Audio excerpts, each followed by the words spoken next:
Digwydd, agus céad mé fáilte. Is mis drolling and we'll tug ma. How are you, friends? It's the Wren back again. Judging by the title of this video, some of you might be triggered. That is not my intention. Samhain. Do it right. If you know anything about me, you're going to know my angle is going to be culture. We're going to talk about Samhain.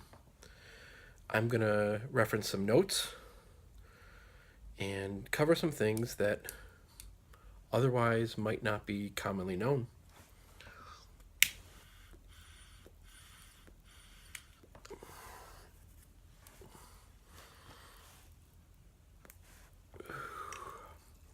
Having a mixed drink tonight.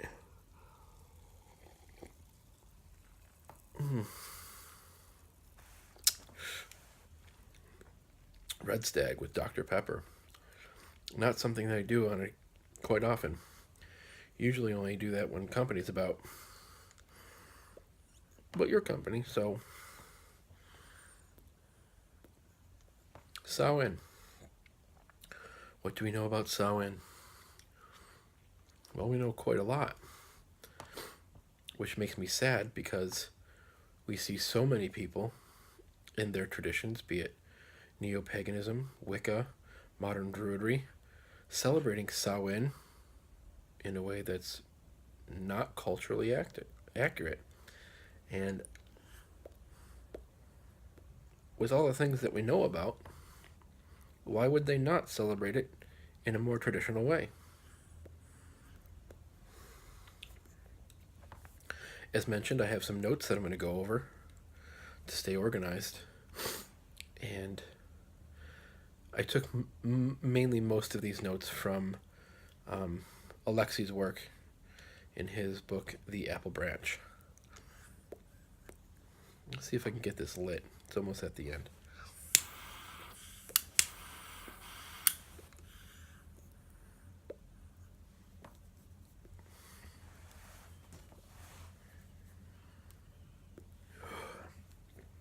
No.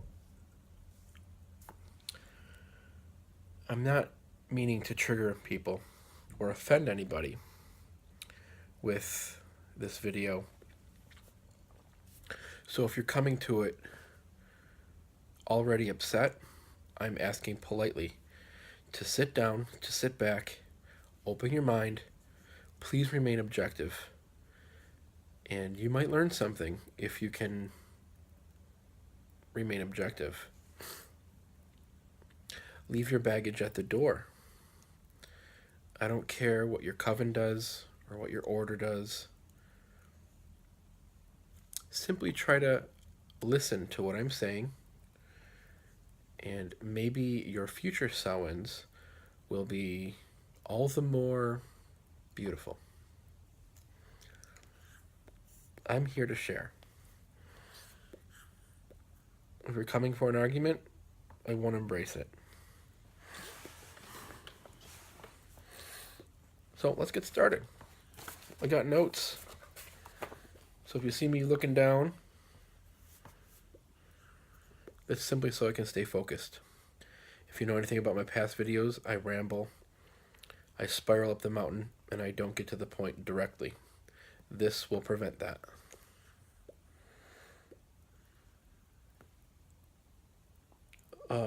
The Gallic calendar, the Coligny calendar,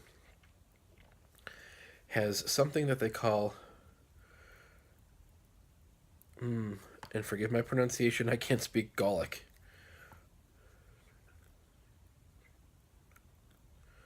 Trinoxtuan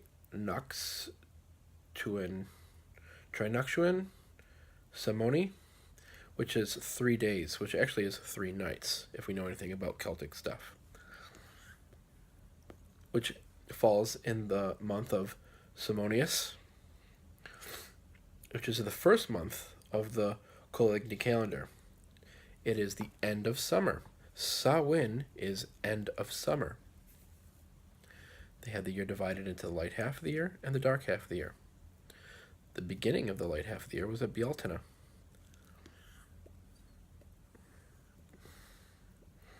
So basically, that Gallic word for that celebration is the 3 nights at the end of summer.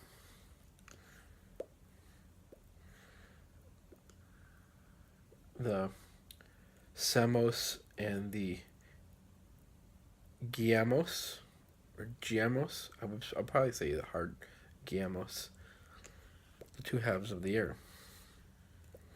Now, Samhain marks the beginning of a new cycle. It's the return of darkness, it's the other world, it's the womb and the tomb. There's lots of imagery of death, but also of germination, hibernation, and gestation. This concept of the seed being planted, and the seed being planted, especially if we know anything about sheep, they are already impregnated around Samhain for the lambing season in Imbolc.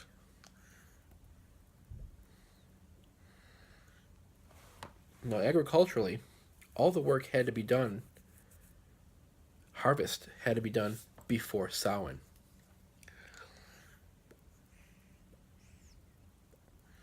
If it wasn't done, anything not collected was considered forfeit.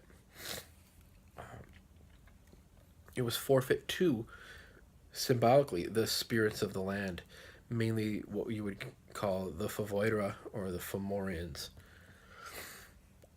often associated with chaos and destruction. And this is a time where there's often a shift with the goddesses as well. We have all of the lore that deals with Cailleach. And Cailleach is, the great grandmother, the old woman, the hag, the witch. She brings storms. And it's the time where no longer our focus is upon Briet, or Brige, or Brija.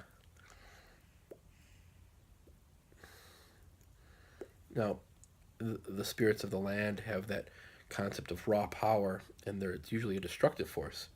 So they were no longer under any such obligation to really cooperate with humanity, or i.e. the tribe.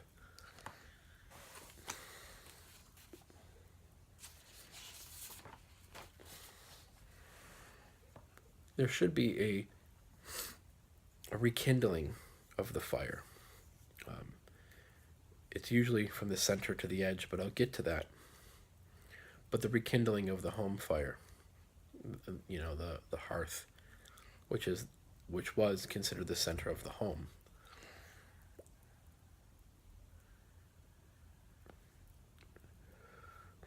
There's lots of stuff mentioned about Samhain in the lore, in the mythology. There's stuff with Finn McCool and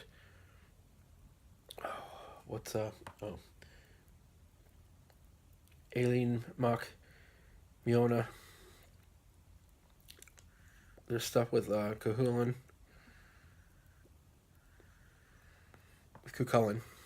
and this love spell there with the goddess Fawn. There's stuff about Nera and his otherworld journey. And my favorite would be on Dagda Agus on Morgan. There's a big focus upon the dead. And when it's the dead, it's also this concept of one's ancestors. The veil between the worlds is the thinnest, of which overlaps and intermingles, allowing the dead to return. The spirits of our ancestors are present.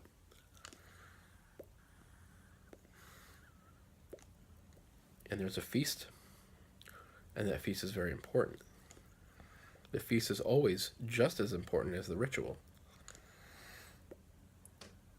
We have the laws of time and space that are symbolically suspended for the tribe, the people. Also, there's many major laws that were not observed during this time. It doesn't mean that, you could just go out and kill somebody and get away with it just because it was Samhain, but mayhem did ensue. Things like behavior was you were allowed to act out.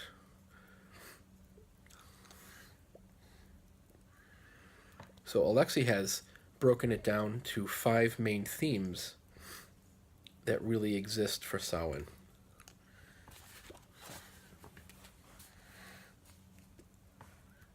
We have renewal, which is the bonfire, which is the center.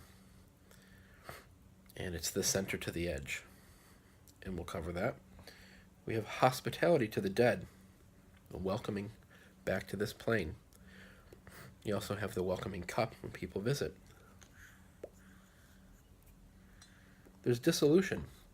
There's disguises and trickery and mayhem, and conventions are let go of. There's timelessness. There's this temporary escape from the linear cycle. And because of this, there's lots of divinations that happen at Samhain. And 5, there's sacrifice. Harvest must be paid for. So the spirits of the land receive their tribute.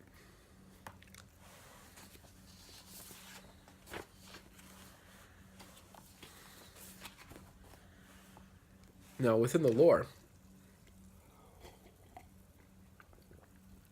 you can find lots of stuff about the feast at Tara. And the feast usually deals with the center, because that's where Tara is, the center.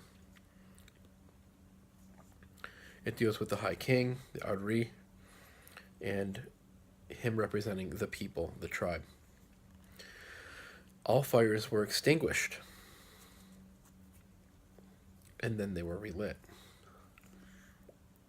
from the central fire. Some lore has mention of 9 men gathering 9 trees for lighting the sacred fire.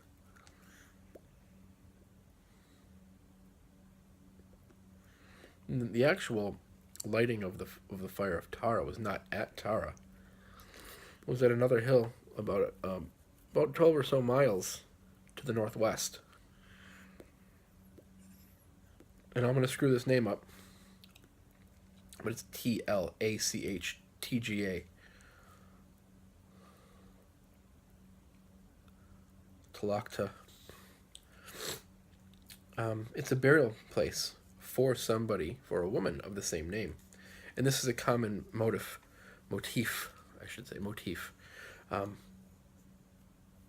found throughout Ireland.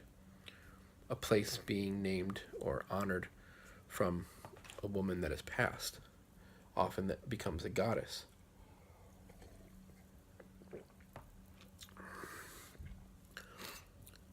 The fire at Tara was at Samhain,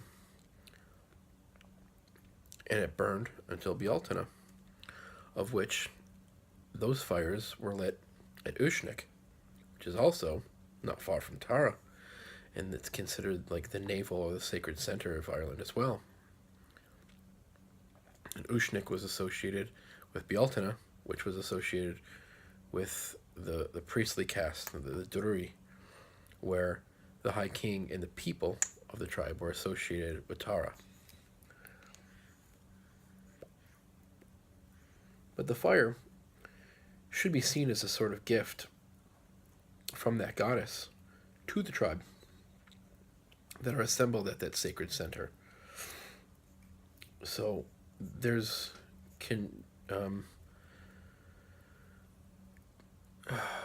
conjecture, or you would say possibility versus probability, with the concept of, did women light that fire? It's hard to say. It's very possible, but we don't know. We know that offerings were tossed into the fire, and that the firebrands were taken from the fire and distributed throughout the land to relight the fires throughout the land. So from the center to the edge. It's also a very common theme that, a lot of us still use within ritual itself, from the center to the edge. When you throw a pebble into a pond, from the center and the ripples to the edge, and then back again.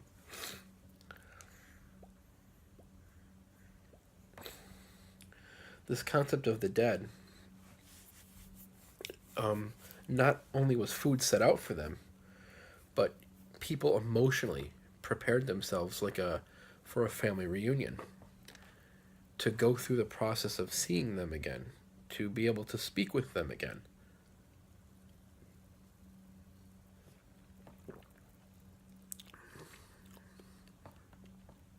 And emotionally, that's a very big thing to go through if you know anything about the context of these people's lives and the time periods that we're living and the type of lifestyles that they were living. I have to get another pipe. Excuse me. Golish gal.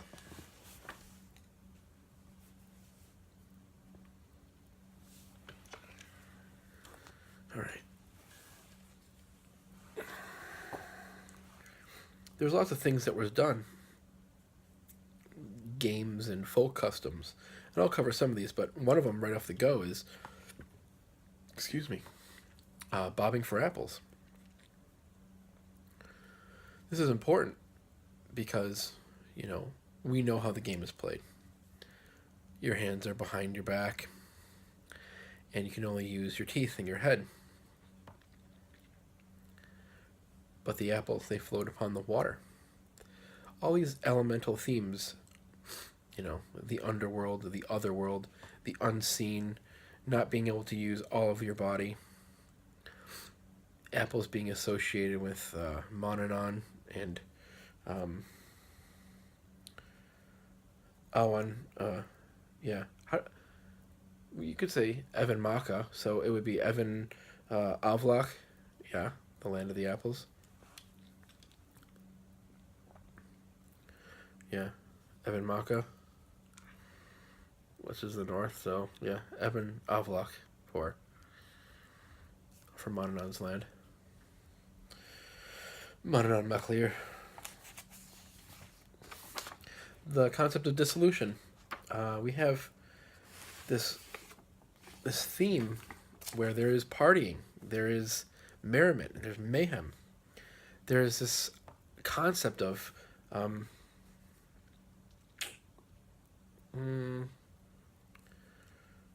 this shedding of normal behavior, this breaking of social approved conventions. You could say embracing one's animal type of nature in a way. And that's kind of where we get trick or treat. And they did have trick or treat. You would find people that might be more wealthy, that might have been stingy. Maybe the younger crowd thought it was a wise idea to, take it out on their land during this time period, on their turnip farms. Customs like, where we get dressing up, where boys dress like girls and girls dress like boys. And we're not just talking little kids either. This idea of social norms, this break in societal patterns, you could be a little bit more wild and free, and it was accepted. Timelessness, people kind of stepped outside of their focus of this linear daily humdrum, in a way, where this set time was always, on a linear thing, where past, present, and future were all kind of right now, and was visible to them, which in turn opens up this opportunity for divinations to take place. Things like predicting marriages. There's lots of folk customs that use hazelnuts. Like apples are very common. Hazelnuts are very common. This divinations to look beyond the present.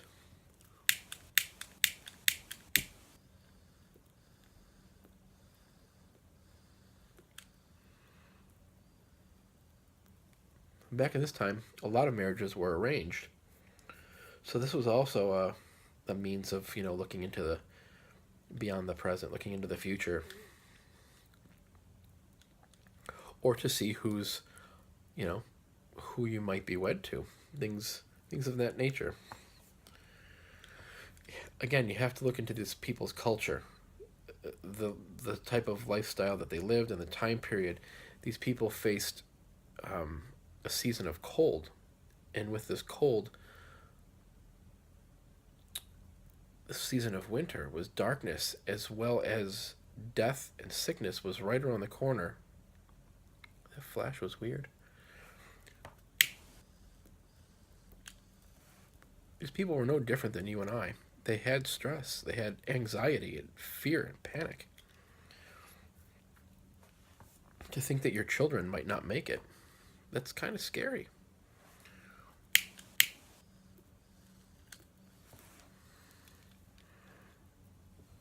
Hazelnuts are common. They're a tree of wisdom. They were tossed into fires and things were read from them popping or collected the next day. You had lots of cultural foods during this time period as well, like colcannon, and there's a Welsh dish. I don't know how to pronounce it, but it's something about it's like a what is it, the mash of 9 sorts. So nine ingredients go into the mash, and it's something to do with, sometimes there were 9 maidens that made 9 pancakes or something like that as well. This repeating number of 9, when you see 9 pop up, it's like, Trinity, but more important.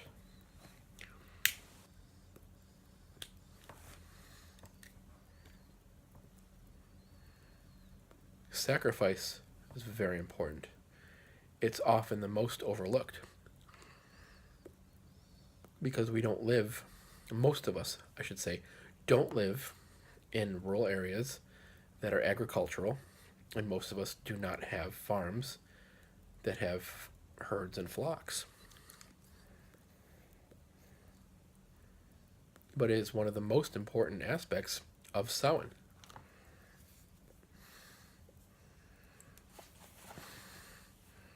This idea of a sacred slaughter. When you sacrifice, it means to make sacred. The hope is to give up to gain. We know that lots of cattle came down from highland pasture, and the ones that were not fed throughout the winter were slaughtered. Some of these were probably used for the feasts, and some of them were simply slaughtered for the gods. Sometimes they were slaughtered, arguably, but possibly, for the spirits of the land. And when I say the spirits of the land, I mean like the Favoidra, the Fomorians, those powers of raw nature that can cause destruction. And not to necessarily appease them, but to thank them and to pay for your harvest. This bloodletting was a means of payment. We know that around, was it November 11th? Yeah, that they had the traditional Martin Mass. And we have, I think it was in the 1830s, mentioned that blood to the earth for payment of the harvest. This happened at Martin Mass. Now this was not only a religious, spiritual thing that was done, but it was a utilitarian thing as well. Blood to the land does something to the land. It's the life force of the animal that's being given. It was usual to shed blood on Martin Mass Eve. We have this written down in 1830. And this was November 11th, which would have put it at more of a proper Samhain, given the date on the Julian calendar. It was not uncommon for like a cock or a pig to be sacrificed, and the blood of it sprinkled in the 4 corners of the home to bless the home at this period. blood was a gift to guarantee fertility.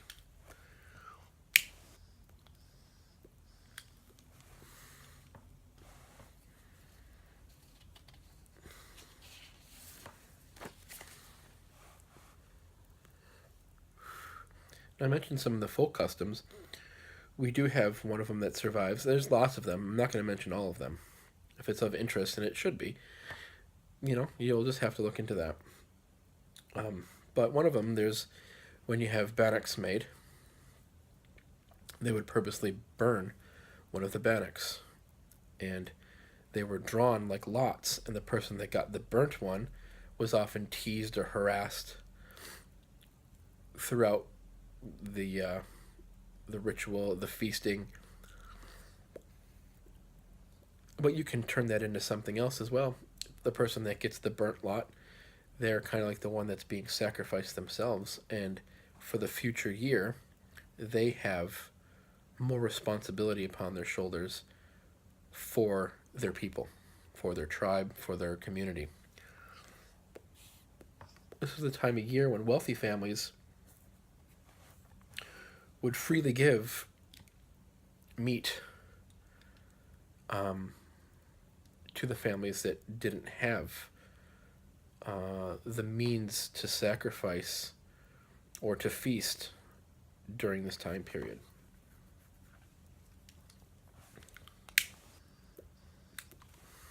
Now, a lot of the Halloween and Samhain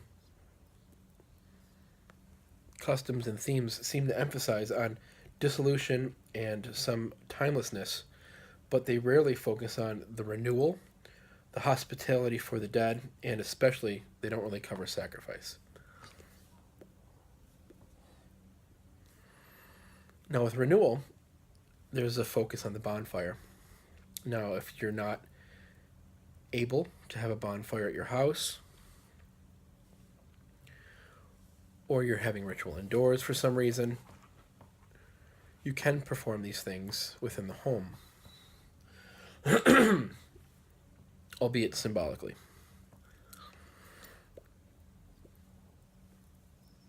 You may choose to have a large central candle in place of the bonfire, to which smaller candles will be relit from that.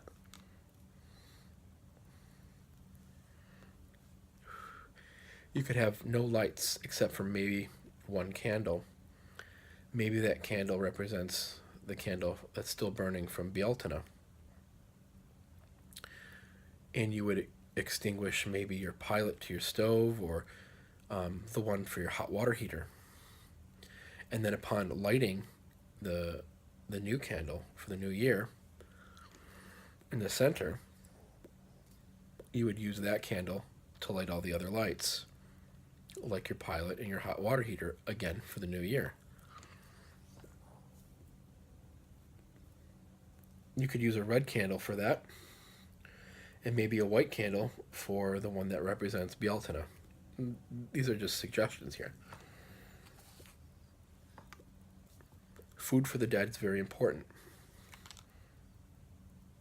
It should be said, and this is one that's probably going to spark some people in the wrong way, but it's not uncommon for guests to spend time before ritual, even the entire day, in this concept of dissolution.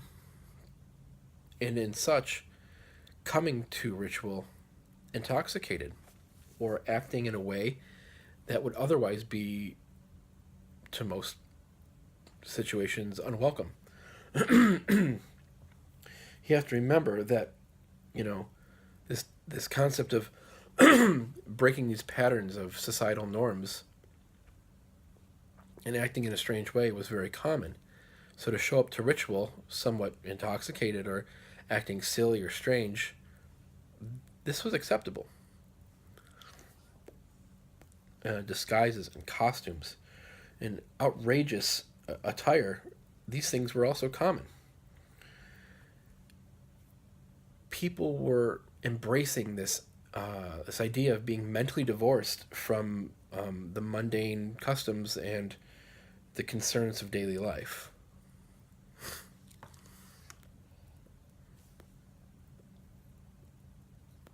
Doing so, them taking part in this behavior, doesn't make the ritual or the festivities any less serious. This is just the customs and the traditions of what Samhain was all about.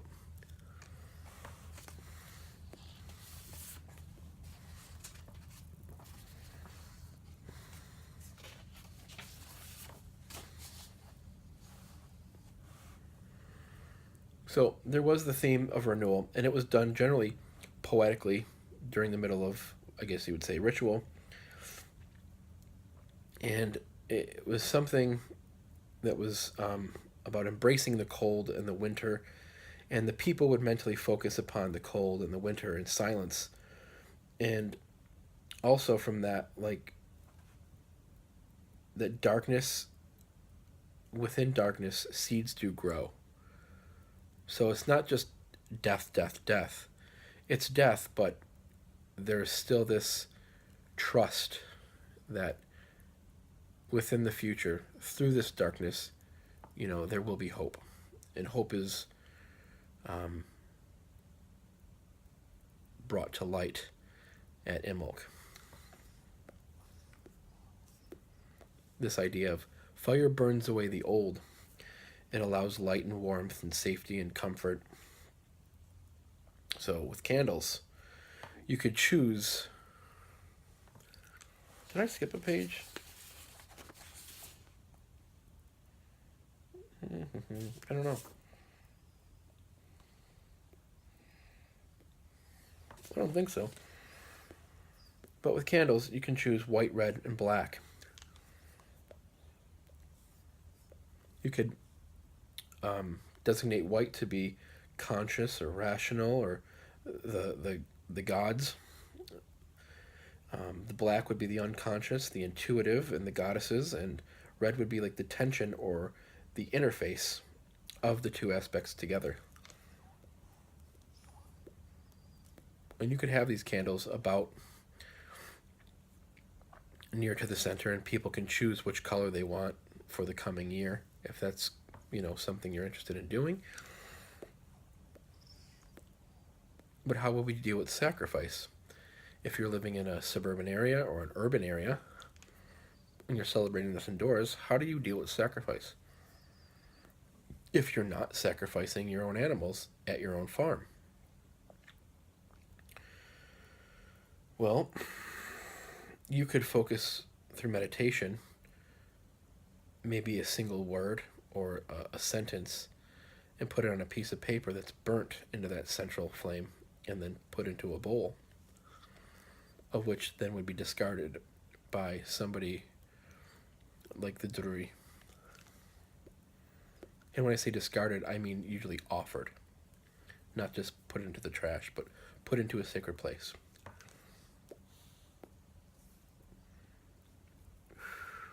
But with blood, the blood offering, the blood gift, the sacrifice to make sacred, a lot of people still go hunting. That blood could be used. That food could be used at the meal. If not, you could actually craft sacrificial objects to be offered. And when I say they're offered, you bring them to the ritual, you offer them, and the Druri, or the sacrificer, collects them, and on your behalf offers them. The feast for the dead. There's like soul cakes. There's lots of information about soul cakes. They weren't used at Christmas time. They were used traditionally at Samhain. The feast of the dead, they are encouraged and welcome to stay for the 3 nights. So you might have the ritual on the one night, but festivities and this concept of the community coming together for these feasts, that's a 3-night period. The dead are welcome to stay. It's kind of this liminal time, and that's when you commune with them, so they are welcome to stay. And there is this preparation for gestation, and there's gaming. There's all sorts of, you know, all sorts of things to do for games, traditional games. But if you don't want to play traditional games with your people, by all means play chess, play checkers, play some other board games. Maybe you guys play D&D. I would steer clear from the technology, like no video games. But, bust a deck of cards out.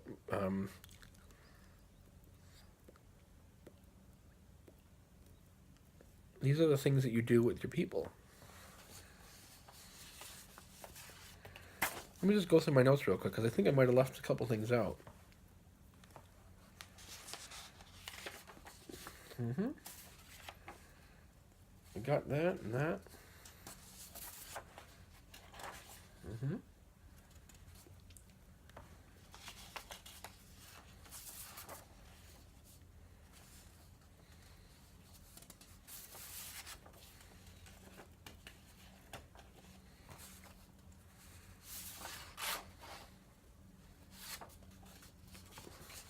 Yep, I think I covered all that.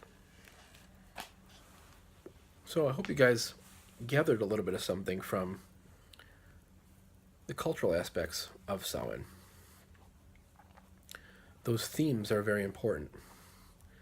Now, there's no need to really celebrate Samhain in some modern pagan format that doesn't make sense to the culture. I said this in a couple past videos, but I challenge you to celebrate your Samhain this year in a more cultural way. I think it's highly rewarding. And I pulled those notes from The Apple Branch by Alexei Kondrativ. It's a phenomenal book.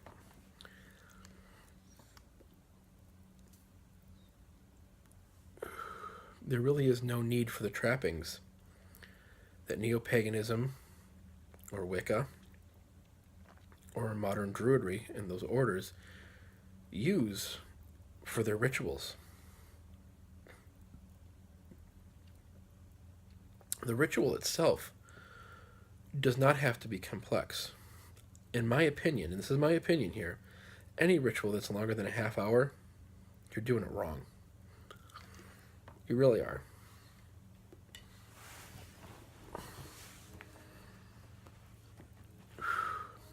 I'll be happy to post the ritual that we've used a few times with the people that I celebrate with. And even that ritual can be broken down and made much simpler. Perhaps you're coming from the position where you don't have either many people to celebrate with, or the people that you're celebrating with are new and they're not familiar with these things. Or maybe it's just your family, a small number of close friends, or maybe your family, your children, and a couple of relatives. And they're not really familiar with the cultural aspects of the ritual. And when I say the ritual, I mean not the modern rituals that you're familiar with.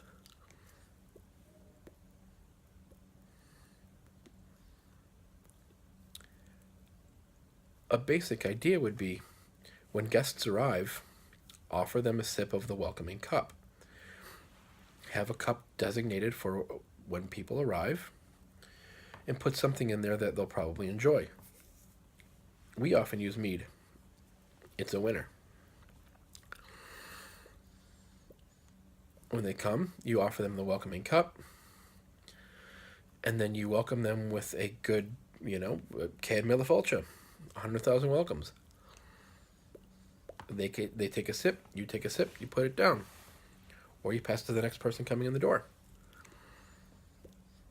This can be done throughout the year, the welcoming cup.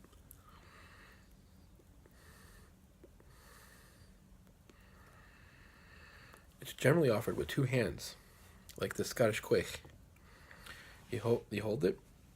They take a sip with two hands. You take a sip with two hands.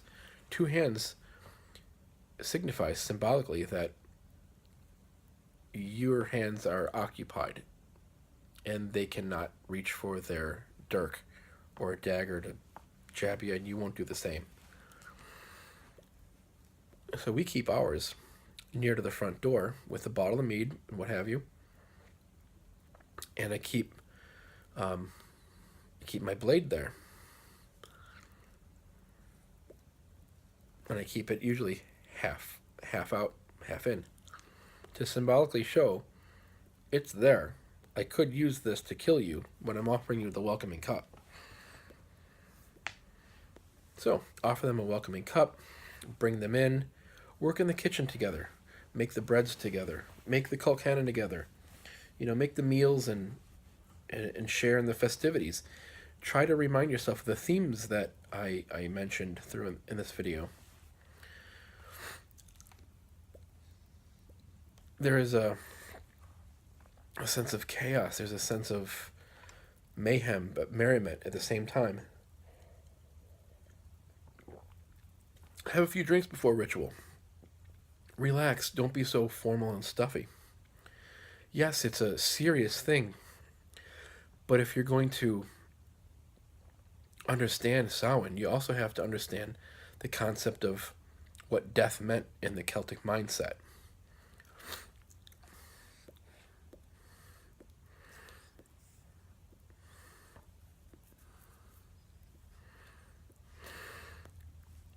Have your ritual be short, sweet, simple, and to the point.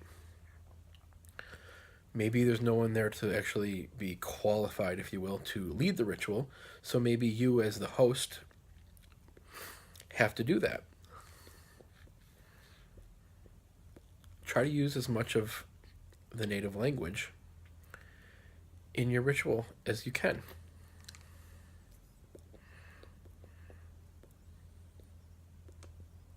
Do things like the central candle if you can. Call from center to the edge. When you're working with the deities, work with the deities of the season. Work with the deities that are mentioned throughout the lore.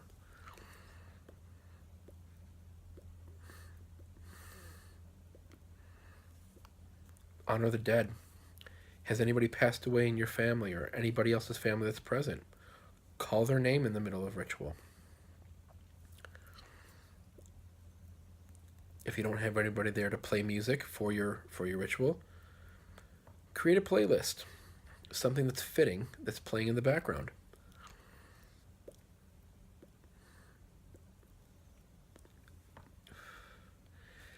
Pay as much attention to feasting and gaming as you do to the ritual.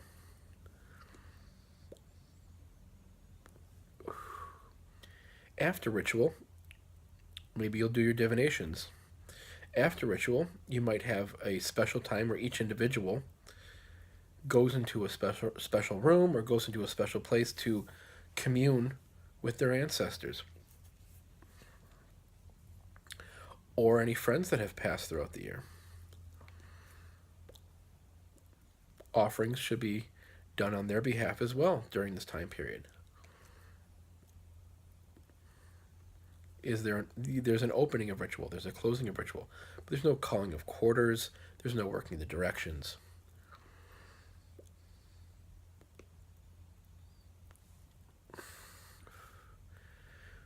I'll try to post our Samhain ritual that we've used, and it might make sense to you reading it, kind of how the flow goes. And it's not step A, step B, step C, and this happens, and then this happens, and then this happens.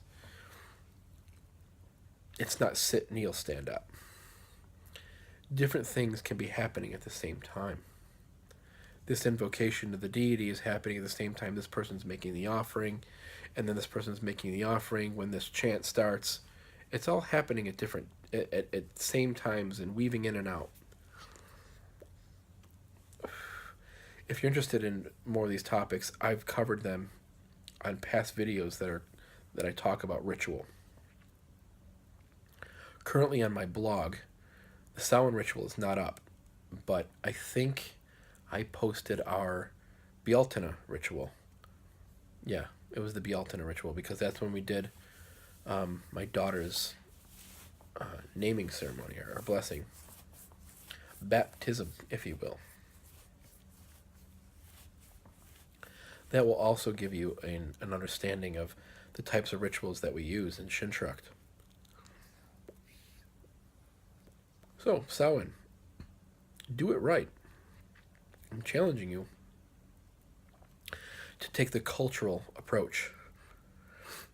Look into the folk customs, because arguably, the modern trappings of trick-or-treating, with all of its horrible commercialism, still has more to do with Samhain than all the stuff going on in Wicca and neo-paganism. And even modern Druidry.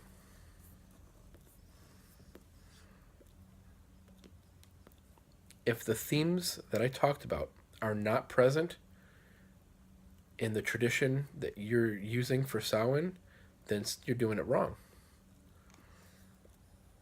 And who am I to be saying, well, you're doing it right and you're doing it wrong?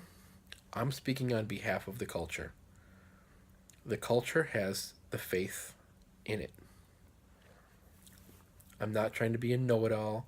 I'm not trying to say, I'm not bashing these other traditions, but I'm calling them out on culture.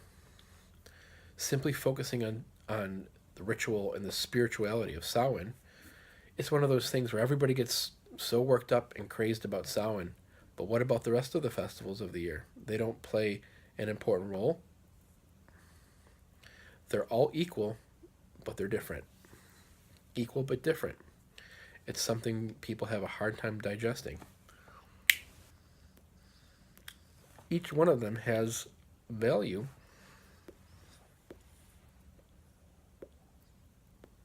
and the good way to look at them is they were religious as well as utilitarian. They happened for a reason. They didn't just get together to have ritual. These rituals that took place had to happen. They had to have that last harvest. And because they had to have that last harvest, things were attached to that. We're no longer connected to the land the way our ancestors used to be. Well, most of us are not. So, within your spiritual work, you have to remind yourself of that these things mean something. They come from somewhere. They come from a culture and a tradition that's passed down to us for a long time. So to celebrate them in a way that's, do I dare say, non-traditional, that's away from the culture, then what are you really celebrating? And I don't understand, and this is just me, I don't understand people that celebrate these festivals that aren't from a Celtic path. Now, I'm not saying you have to be of the Celtic bloodline, because that doesn't make any sense either. But if your path, if your culture isn't, Irish, Scottish, then what does Samhain, what are you doing celebrating these festivals if that's not your culture? That would be like, a good example. Maybe you're a Norse pagan, right? And you honor the Norse gods, and this is your tradition, and you're celebrating Mabon. Or maybe you're celebrating Bealtaine. That's a good one. Maybe you're Norse pagans, and you're working with the Norse pantheon, and you guys celebrate Bealtaine. Does that make sense? Doesn't make sense to me. So then why are you celebrating Samhain at the end of summer if you're Wiccan? Well, we're Celtic Wiccans. Well, how does that work? Please. Well, we're modern Druids and we celebrate Samhain. Okay, I can get on board with that. Are you celebrating it in a cultural way? It's just a question. Are you celebrating Samhain in a cultural way? Look at your ritual, dissect it from the cultural standpoints. What do you know from the mythology? What do you know from the folk customs? And all the little traditions and things people do that they still do and that have been passed down to us. Are any of those involved in your ritual work? If they're not, then you're really not celebrating Samhain. You're celebrating something that you're calling Samhain, but it's not Samhain. You can call it whatever you want. You're going to call it Samhain. You just have to know that you're not celebrating Samhain. The themes that I've mentioned is where it's at.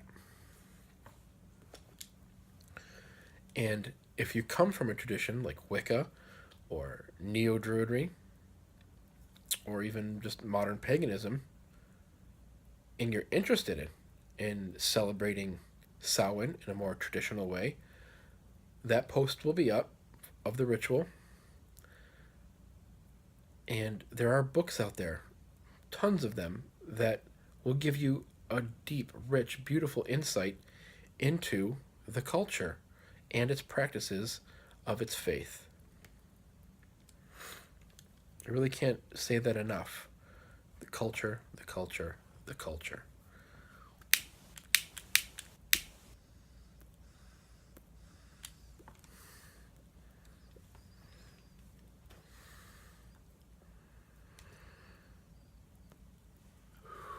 It doesn't have to be so strict and formal. So try celebrating it this year. Just like I hope you did with this video. Leave your baggage at the door. Try to have an open mind and remain objective. Celebrate it this year culturally. Allow yourself that freedom to embrace the culture. And celebrate it as culturally as you can with whatever means you have. And don't make it as complicated as it has to be. It doesn't have to be. So don't make it complicated.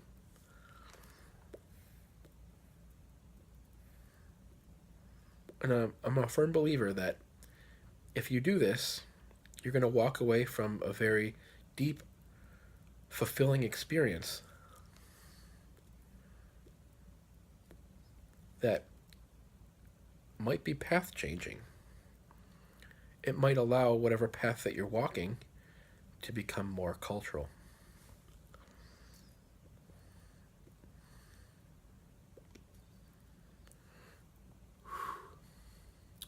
Well, it's late. It's past 2 in the morning. So I'm going to finish my mixed drink, grab a shower, and hit the hay. So I'm hoping none of you are offended by this. It was not my goal or my intention. I simply wanted to share and to encourage you, to empower you that Samhain can be done in a very simple way that's rewarding and fulfilling. And again, grab some of the books that are available and put them into practice. Well, slán go fóill, Iowa.